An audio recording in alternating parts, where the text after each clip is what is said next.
So tell us how you came to write Survive and Thrive. Well, it was a very personal and intimate experience for me. I, like anybody else, has had a chain of relationships. Some went well, some didn't. And I'm in a position now that I have a clear understanding of why that happened. But it wasn't always that way. I had repeated patterns of heartbreak. I had relationships that would last a good long time and then suddenly self-destruct.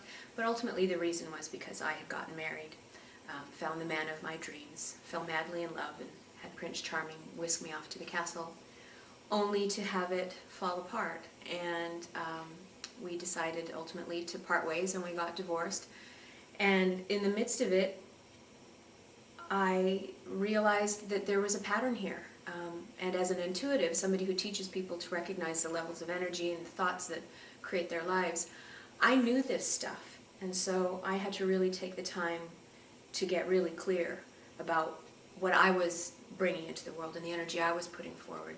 And so one day, in the midst of the divorce, as I sat in a heap and was crying my eyes out and wondering if I would ever love again and wondering if I would ever heal, I got a very clear impression that said that the reality I was in that moment wasn't real, and that I had another choice to make.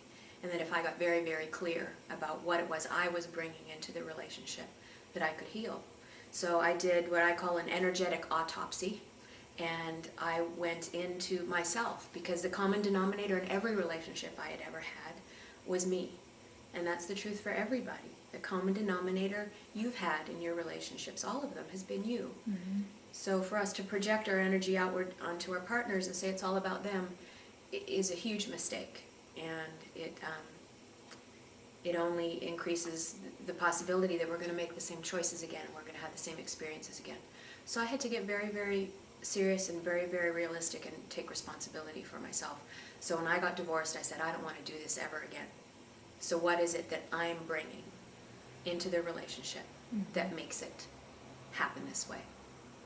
And like I said, as an intuitive, I teach people to recognize the energies that they're bringing into their relationship. And if I wasn't willing to look at my own energy and heal myself, there was no way I could help anyone else heal. Can you tell us, just along those lines, what exactly an intuitive is?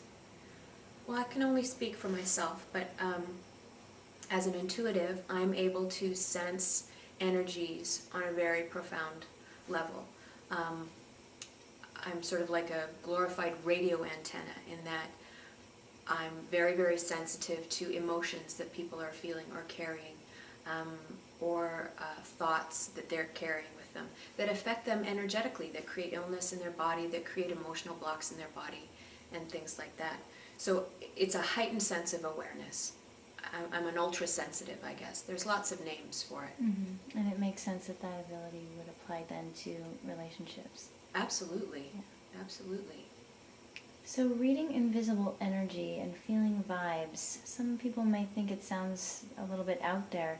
Where's the basis in reality for what you do?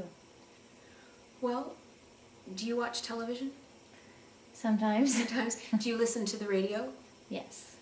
If you watch television or you listen to the radio, you are participating in invisible vibes, in invisible energy. Right.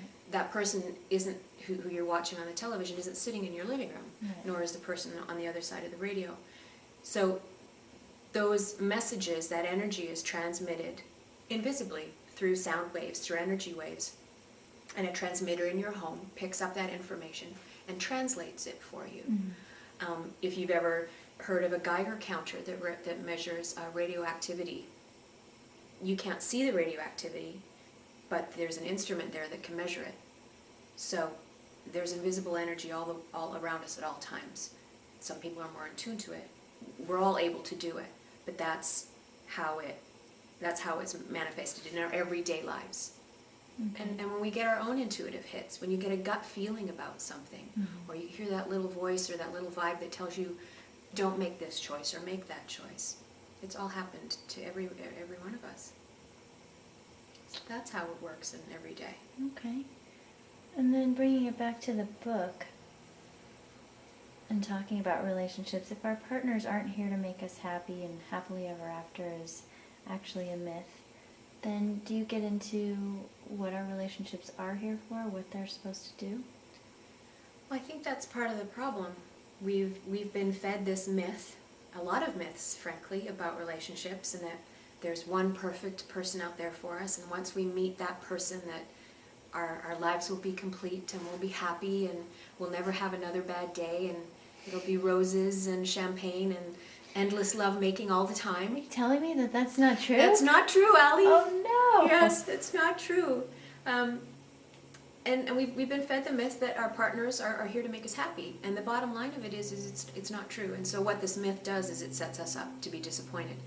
So that once we've come out of that mode where we first fall in love with our partner and it settles into reality, and we come out of fantasy mode, which we all so long to have, and it settles into what's real, we get really disappointed and we say, it doesn't feel this way. It doesn't feel like it felt before.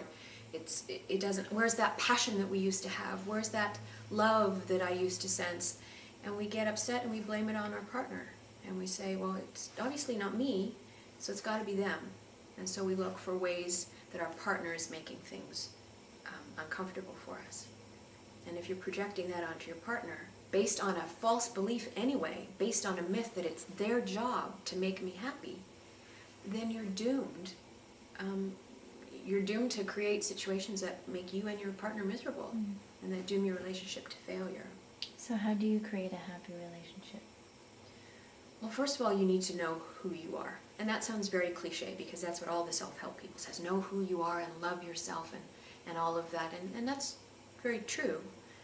But unless you know what you are bringing into the relationship in regards to what you believe about things, what you think about things, the past baggage and history that you're bringing into the relationship, what you were taught in the past, unless you're very, very clear about what that means to you, then again, you will choose partners and choose relationships that repeat the same sort of self-destructive patterns.